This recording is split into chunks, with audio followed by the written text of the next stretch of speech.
Welcome, everyone, to the Your Brain Shift podcast, where we explore tips that promote mindset shifts and brain shifts for greater success, health and wellness, and fulfillment.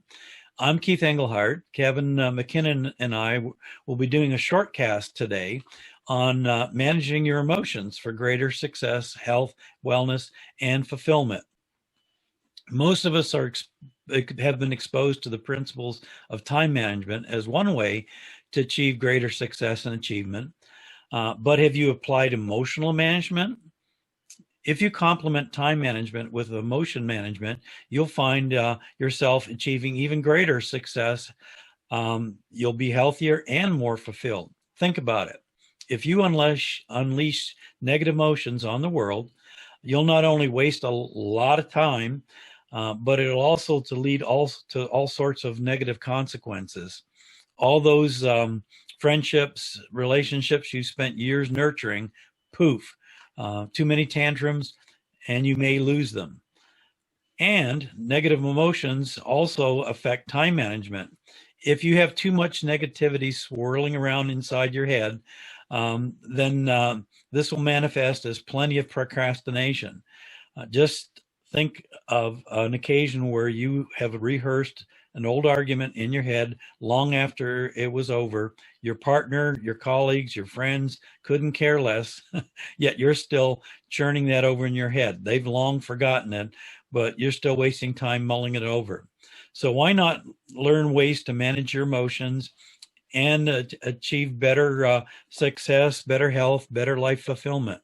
In this short cast today, Kevin and I will share a few tips and techniques how to do that. So, Kevin, what insights do you have to share regarding managing one's emotions? That starts in the morning, as soon as you get up in the morning. Most people get up, as soon as they get up, before they get in the shower, their emotions have already kicked in. Oh, I got a big day at work today. Oh, the kids, I got to get the kids, to school, and time management comes into play there. But if you look at that situation, the scenario from the time you get up in the morning, that's when one should plan to manage their time for the day.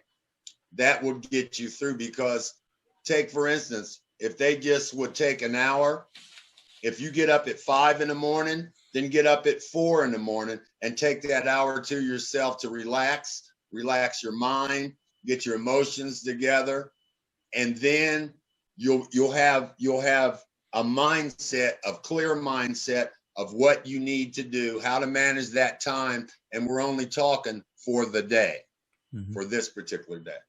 Yeah, awesome. When I started doing that, even if it's just laying in bed for a few minutes and listening to something relaxing or inspirational, it does set the foundation for the day. Because as you mentioned, that whirlwind of thought process of anticipating, I got to do this, I got to do that, everything else really shifts your energy into a little bit more chaos and almost survival mode, because you're trying to anticipate all the things that you got to accomplish in the day. Yeah. Along those lines, one of the things that I learned it is this wonderful connection of how our thoughts influence our outcomes and realities. This comes from Joe Dispenza, but your thoughts will trigger your emotions. Your emotions trigger your moods. Your moods trigger your behavior, and your behavior becomes your reality. So it all starts with that, whole mental movie, as you mentioned in your head about, anticipating all the things I got to get accomplished, instead of setting a foundation of being balanced and at ease. Yes. Now, what would help that? Another thing that would help people is they have to change the gauge of how they perceive their relevance, whether it be in their families or in the world. It's relevance. If people are trying to be successful. They want to be relevant, whether it be with their families, at their jobs, or in the world. Relevance is a big thing to that. One should try to strive every day to be less stressful and try not to worry about being so relevant, but they should try to be each day. One should get up in the morning. If there's a religious content, say your prayers. If there's an emotional content, stop for a minute and look at each emotion that you wake up with in the morning and try to perceive how that's going to affect you, and whether that's going to affect you in a negative way or a positive way. Here's what I say, and here's what I do for my day. I get up in the morning. I have my plants and fish, and I'm in the feng shui. So I get up in the morning and I don't worry about, oh, I got to get to the job or I got to get the kids off to school. That's my time to calm down and work on myself for a minute, because really a lot of people don't understand that from the time that you walk out the door till the time you come in, if you don't have that time management and your emotions all together, some should think of it as a task of getting through the day. Then one should say, okay, here's what I need to do to be successful today. And here's the things that are causing me stress. So here's what I'm going to do. I'm going to go do my job the best that I can do. I'm going to be the best person that I can be at this particular day. And then tonight, before I go to bed, not all of them, you can't work on them all, but pick out a couple of things that are stressing you out in your life, deal with them, but deal with them on your time.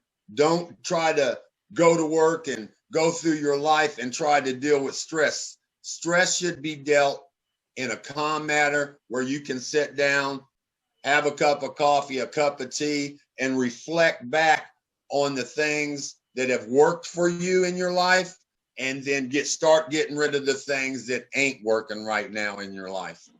Absolutely. I love that concept of relevance. One of my favorite yogis has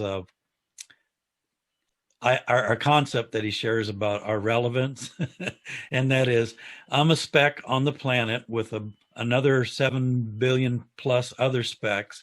The planet is a speck in our galaxy amongst we've identified thousands, if not hundreds of thousands, other galaxies that are specks in the universe. And in that grand scheme of things, that somehow my mind is inflated my relevance.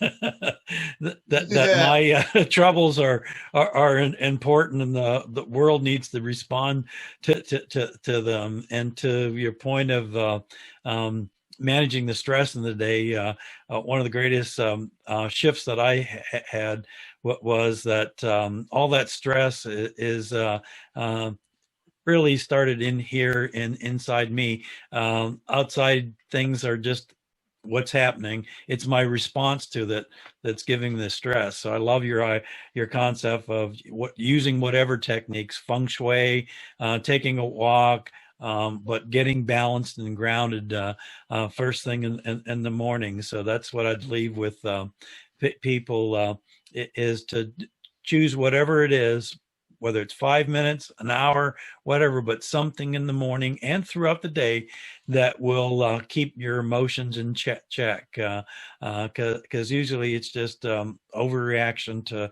things that are beyond my control. Yes. I'm thrilled that everybody joined us today to learn a little bit, and the success tip that we have and the brain shift and mindset shift that we have for today is to learn how to manage your emotions.